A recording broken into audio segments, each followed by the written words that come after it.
정약용의 노년교우론 만나지 말아야 할 친구.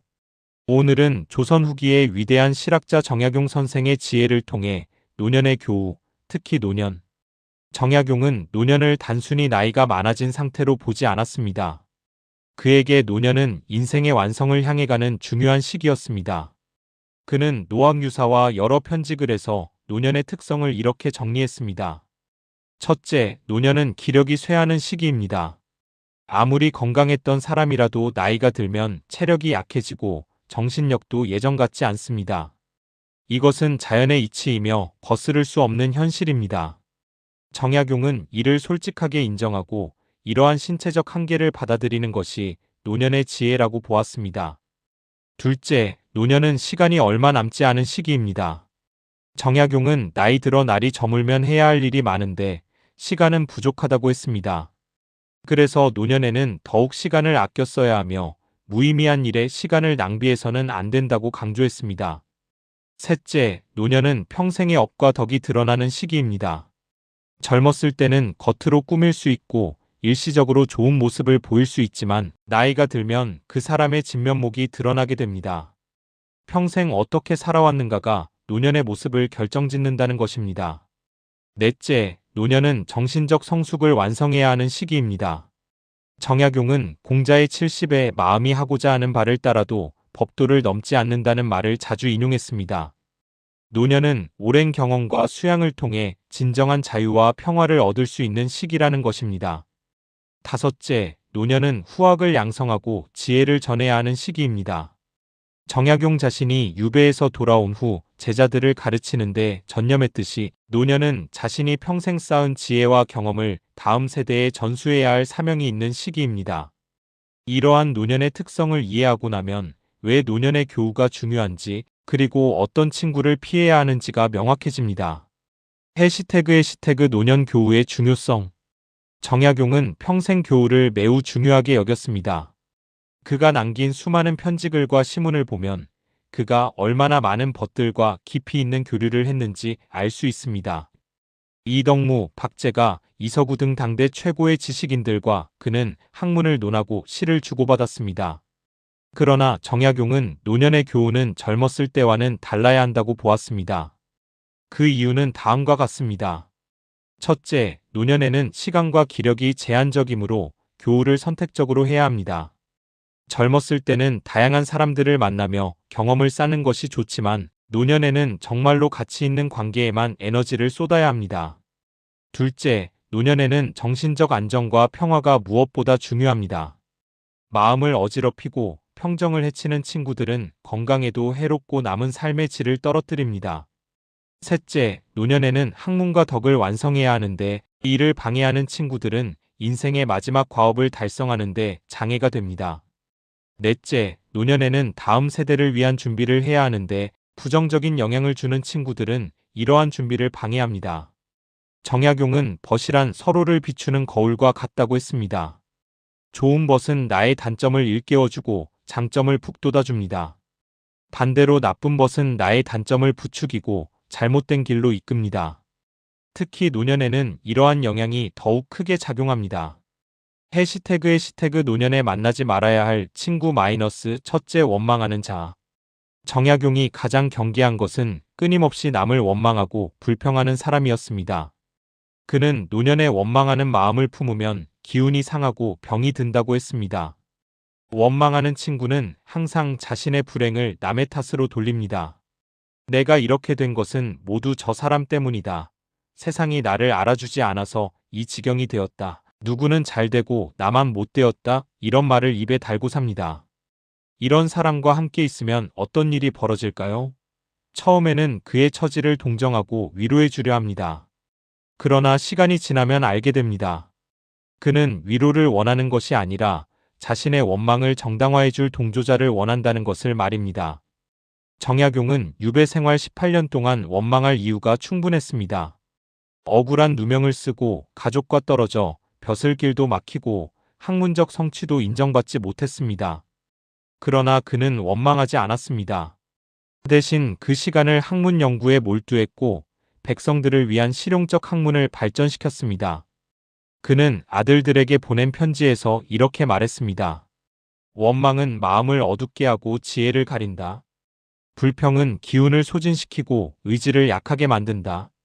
남을 탓하는 대신 자신을 돌아보고 세상을 원망하는 대신 할 수 있는 일을 찾아라. 노년에 원망하는 친구를 가까이 하면 안 되는 이유는 명확합니다. 그들은 부정적인 에너지로 주변을 물들입니다. 그들과 대화를 나누다 보면 자신도 모르게 불평과 원망의 늪에 빠지게 됩니다. 그리고 노년에는 이러한 부정적 감정에서 벗어나기가 더욱 어렵습니다. 더욱이 원망하는 사람은 결코 만족을 모릅니다. 아무리 좋은 일이 생겨도 누군가 도와주려 해도 그는 여전히 부족함을 찾아내고 불평합니다. 이런 사람과의 관계는 끝없는 에너지 소비로 이어집니다. 정약용은 특히 노년에는 마음의 평화가 건강의 근본이라고 보았습니다. 원망과 불평으로 가득한 친구는 이러한 평화를 깨뜨리는 가장 큰 적입니다. 해시태그 노년에 만나지 말아야 할 친구 마이너스 둘째 탐욕스러운 자. 정약용은 목민심서에서 관리의 탐욕을 가장 엄하게 경계했습니다. 그리고 이러한 탐욕에 대한 경계는 노년의 교우에도 그대로 적용됩니다. 탐욕스러운 친구란 어떤 사람일까요? 돈과 재물에 집착하고 명예와 권력을 탐하며 끊임없이 더 많은 것을 원하는 사람입니다. 그들에게는 만족이란 없습니다. 아무리 가져도 부족하고 아무리 얻어도 더 원합니다. 노년에 이런 친구를 가까이 하면 어떻게 될까요? 첫째, 그들은 당신을 이용하려 듭니다. 당신이 가진 것, 당신의 인맥, 당신의 경험, 심지어 당신의 명성까지도 자신의 이익을 위해 활용하려 합니다. 둘째, 그들은 끊임없이 당신에게 무언가를 요구합니다. 돈을 빌려달라, 누구를 소개해달라, 어떤 일에 힘을 보태달라. 처음에는 작은 부탁으로 시작하지만 점점 그 요구가 커집니다. 셋째, 그들은 당신의 덕망을 훼손시킵니다. 탐욕스러운 사람과 가까이 지내면 주변 사람들이 당신도 그런 사람이라고 생각하게 됩니다. 평생 쌓아온 명예가 순식간에 무너질 수 있습니다. 정약용은 벼슬에서 물러난 후 청렴하게 살았습니다. 비록 가난했지만 부정한 방법으로 재물을 모으지 않았습니다. 그는 선비는 가난해도 의를 굽히지 않는다는 신념을 평생 지켰습니다. 그는 특히 노년의 탐욕을 경계했습니다. 젊었을 때 탐욕은 그나마 미래를 위한다는 명분이라도 있지만 노년의 탐욕은 순전히 자신의 욕심일 뿐이다라고 했습니다. 나이 들어서까지 재물을 탐하는 것은 자손들에게도 좋지 않은 영향을 미친다고 보았습니다. 탐욕스러운 친구의 또 다른 문제는 그들이 관계를 손익으로 계산한다는 것입니다. 이용 가치가 있을 때는 친절하지만 필요 없어지면 냉정하게 돌아섭니다. 진정한 우정이란 서로에 대한 신뢰와 존중에 기반하는데 탐욕스러운 사람에게는 이것이 없습니다. 정약용은 노년에 벗은 마음을 나누는 벗이어야 한다고 했습니다. 함께 차를 마시며 옛 이야기를 나누고 책을 읽고 토론하며 서로의 건강을 염려하고 정신적으로 교감하는 것이 노년 교우의 본질입니다. 탐욕스러운 친구와는 이러한 순수한 관계를 맺을 수 없습니다. 해시태그 노년에 만나지 말아야 할 친구 마이너스 셋째 허풍쟁이. 정약용은 실학자답게 실용과 실질을 중시했습니다. 그는 공허한 말과 과장된 주장을 극도로 경계했습니다.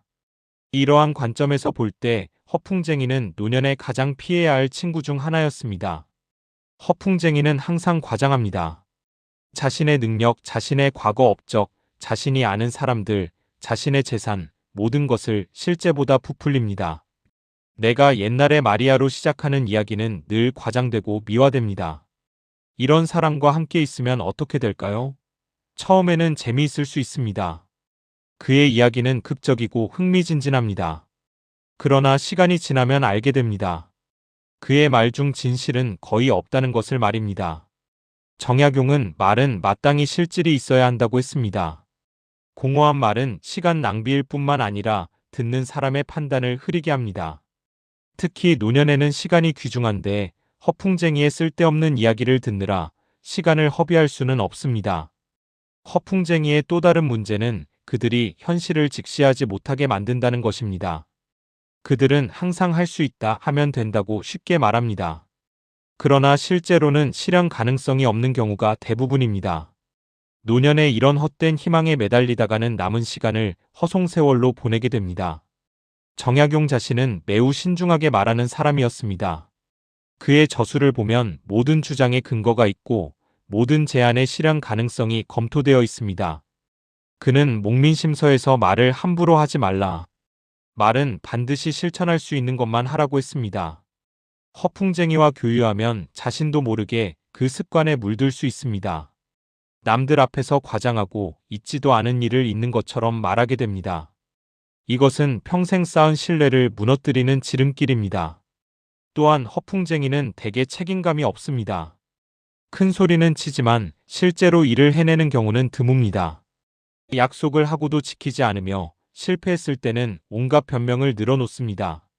노년에는 믿을 수 있는 사람과의 관계가 중요한데 허풍쟁이는 신뢰할 수 없는 사람의 전형입니다. 해시태그의 시태그 노년에 만나지 말아야 할 친구 넷째 시기하는 자. 정약용은 시기심을 인간의 가장 추악한 감정 중 하나로 보았습니다. 시기하는 사람은 남의 성공을 기뻐하지 못하고 남의 행복을 질투하며 남이 잘 되는 것을 자신의 불행으로 여깁니다. 노년에 시기하는 친구를 가까이 하면 안 되는 이유는 여러 가지입니다. 첫째, 그들은 당신의 좋은 일을 함께 기뻐해 주지 않습니다. 손자가 태어났다, 자녀가 승진했다, 건강이 좋아졌다, 이런 기쁜 소식을 나눠도 그들은 진심으로 축하해 주지 않습니다. 겉으로는 축하한다고 하지만 속으로는 불쾌해합니다. 둘째, 그들은 은근히 당신의 발목을 잡으려 합니다.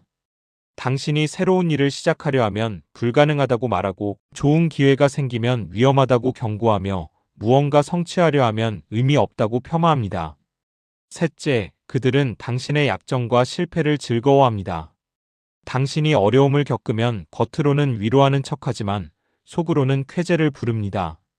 당신의 불행이 그들에게는 위안이 됩니다. 정약용은 유배 생활 중 많은 시기와 질투를 경험했습니다.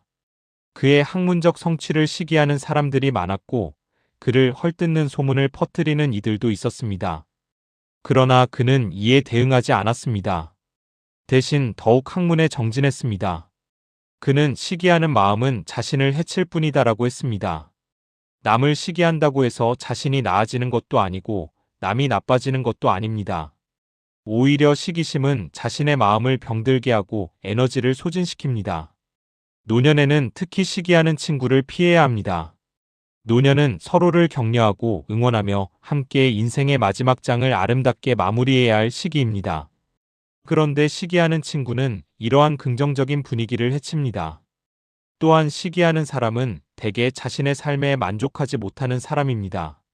자신이 이루지 못한 것에 대한 좌절을 남을 시기하는 것으로 표출합니다. 이런 사람과 함께 있으면 그 부정적인 에너지에 자신도 영향을 받게 됩니다. 정약용은 진정한 친구란 서로의 성공을 진심으로 기뻐해주는 사람이라고 했습니다. 벗의 기쁨이 나의 기쁨이 되고 벗의 성취가 나에게도 자랑스러운 것이 되는 관계, 그것이 진정한 우정입니다. 해시태그의 시태그 노년에 만나지 말아야 할 친구 다섯째 방탕한 자. 정약용은 절제와 규율을 매우 중시했습니다. 그는 평생 검소하게 살았고 자신의 욕망을 절제할 줄 알았습니다. 이러한 관점에서 볼 때 방탕한 생활을 하는 사람은 노년에 가장 멀리해야 할 친구였습니다. 방탕한 친구란 어떤 사람일까요? 술에 빠져 절제하지 못하는 사람, 여색을 탐하는 사람, 도박에 빠진 사람, 지나친 유흥을 즐기는 사람입니다. 이들은 자신의 욕망을 통제하지 못하고 쾌락에 탐닉합니다.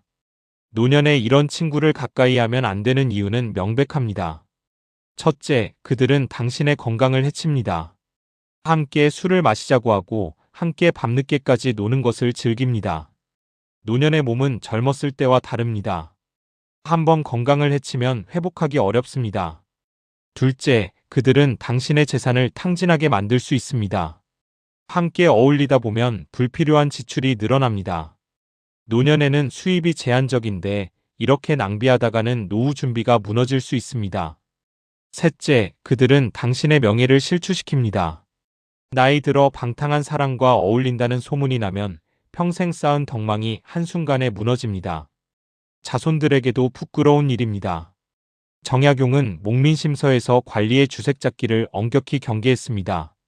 술과 색과 재물과 기세, 이 네 가지는 관리를 타락시키는 주요 요인이라고 보았습니다. 이것은 일반인에게도 마찬가지로 적용됩니다. 그는 특히 노년의 절제를 강조했습니다. 젊었을 때는 기운이 왕성해 조금 무리해도 괜찮지만 노년에는 조금만 지나쳐도 큰 해를 입는다고 했습니다. 따라서 노년에는 더욱 자신을 절제하고 규율 있게 생활해야 합니다. 방탕한 친구의 또 다른 문제는 그들이 잘못된 가치관을 전파한다는 것입니다. 인생은 즐기는 것이다. 노년에 뭐 그렇게 엄격하게 사나 이런 식으로 말하며 당신의 절제된 생활을 비웃습니다. 이런 말에 현혹되면 자신도 모르게 방탕한 길로 빠질 수 있습니다. 정약용은 노년의 즐거움은 맑고 담백한 것이어야 한다고 했습니다.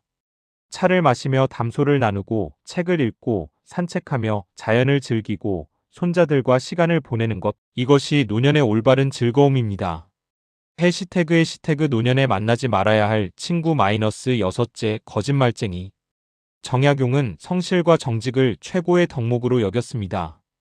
그는 신경밀엄에서 마음의 성실함을 강조했고 모든 저술에서 진실을 추구했습니다. 이러한 관점에서 볼 때 거짓말을 일삼는 사람은 교우의 대상이 될 수 없었습니다. 거짓말쟁이는 크고 작은 거짓말을 습관적으로 합니다. 때로는 자신을 돋보이게 하려고, 때로는 곤란한 상황을 모면하려고, 때로는 별다른 이유 없이 그냥 거짓말을 합니다. 그들에게 진실과 거짓의 경계는 모호합니다. 노년의 거짓말쟁이를 친구로 두면 어떻게 될까요? 첫째, 신뢰관계를 맺을 수 없습니다. 그가 하는 말을 믿을 수 없으니 진정한 교감이 불가능합니다. 항상 의심하고 확인해야 하는 관계는 피곤할 뿐입니다. 둘째, 그의 거짓말 때문에 당신도 곤란한 상황에 처할 수 있습니다. 그가 당신의 이름을 빌려 거짓말을 하거나 당신에 관한 잘못된 정보를 퍼뜨릴 수 있습니다. 셋째, 거짓말쟁이와 어울리면 주변 사람들이 당신도 그런 사람이라고 생각합니다. 유유상종이라는 말이 있듯이 사람들은 당신을 그 친구와 비슷한 부류로 봅니다. 정약용은 평생 정직하게 살았습니다. 비록 그것 때문에 더 큰 고난을 겪었을지라도 그는 결코 거짓으로 자신을 방어하지 않았습니다. 신유박해 때 천주교를 믿지 않았다고 변명할 수도 있었지만 그는 진실을 말했습니다. 그는 아들들에게 이렇게 가르쳤습니다. 한번 거짓말을 하면 그것을 감추기 위해 또 거짓말을 해야 한다. 결국 거짓말은 눈덩이처럼 불어나고 마침내 진실을 완전히 잃어버리게 된다. 노년에는 특히 정직이 중요합니다. 평생을 살아온 사람이 말년에 거짓으로 살면 그 삶 전체가 의심받게 됩니다. 반대로 정직하게 산 사람은 노년에 더욱 존경받고 신뢰받습니다. 거짓말쟁이의 또 다른 문제는 그들이 진정한 반성을 하지 못한다는 것입니다. 잘못을 저질러도 거짓말로 얼버무리기 때문에 자신의 문제를 직시하지 못합니다. 따라서 성장하지 못하고 같은 실수를 반복합니다.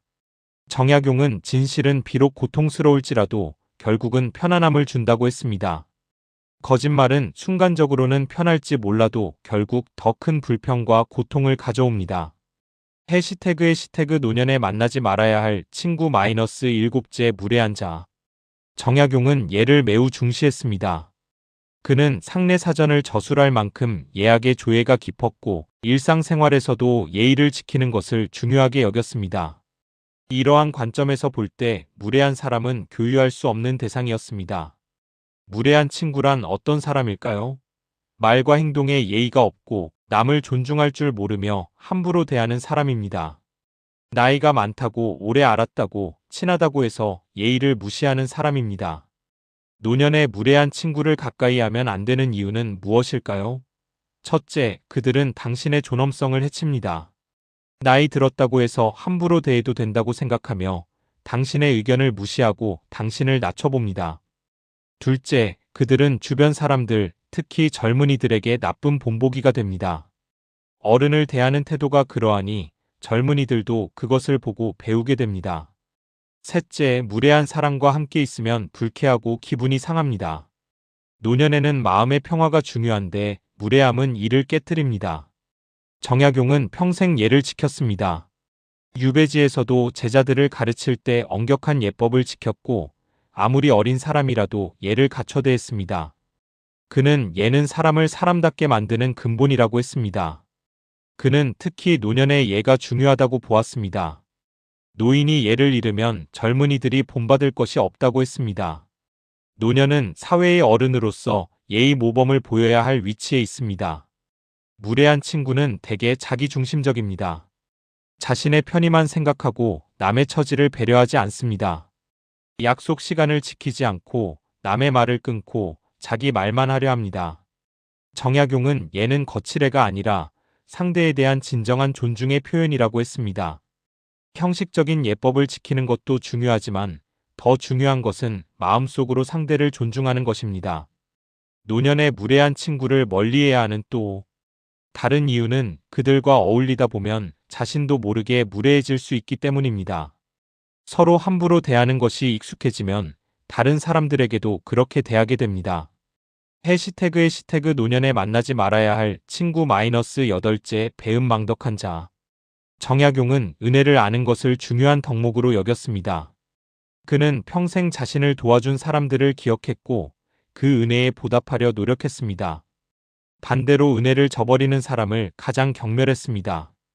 배은망덕한 친구란 어떤 사람일까요? 도움을 받았을 때는 감사하는 척하지만 시간이 지나면 잊어버리는 사람, 어려울 때 도와준 사람을 나중에 외면하는 사람, 심지어는 은인을 배신하는 사람입니다. 노년의 배은망덕한 친구를 가까이 하면 어떻게 될까요? 첫째, 당신이 그에게 베푼 선의가 헛되게 됩니다. 당신이 어려울 때 도와줬던 친구가 나중에 당신을 외면하면 그 배신감은 매우 큽니다. 둘째, 그들은 당신을 이용만 하고 버립니다.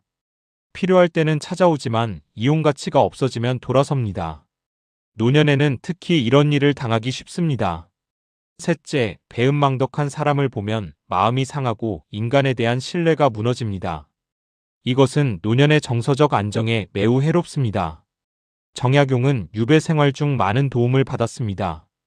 강진의 윤단, 이양래 같은 제자들이 그를 모셨고 주막집 안악해배 등 여러 사람이 그를 도왔습니다. 정약용은 이들의 은혜를 평생 잊지 않았고 여러 글에서 그들에 대한 감사를 표현했습니다.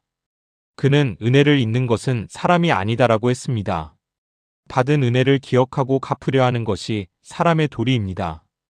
반대로 은혜를 저버리는 것은 인간성의 근본을 버리는 것입니다. 노년에는 특히 은혜를 갚을 기회를 찾아야 합니다. 젊었을 때 도움받은 사람들에게 감사를 표현하고 가능하다면 그 은혜를 다음 세대에 전하는 것이 노년의 아름다운 모습입니다. 배은망덕한 친구의 문제는 그들에게 도덕적 기준이 없다는 것입니다. 오직 자신의 이익만을 생각하고 의리나 신의는 안중에도 없습니다. 이런 사람과는 어떤 의미 있는 관계도 맺을 수 없습니다. 정약용은 사람은 은혜를 기억하는 능력으로 금수와 구별된다고 했습니다. 배은망덕한 사람은 이러한 인간의 본질적 특,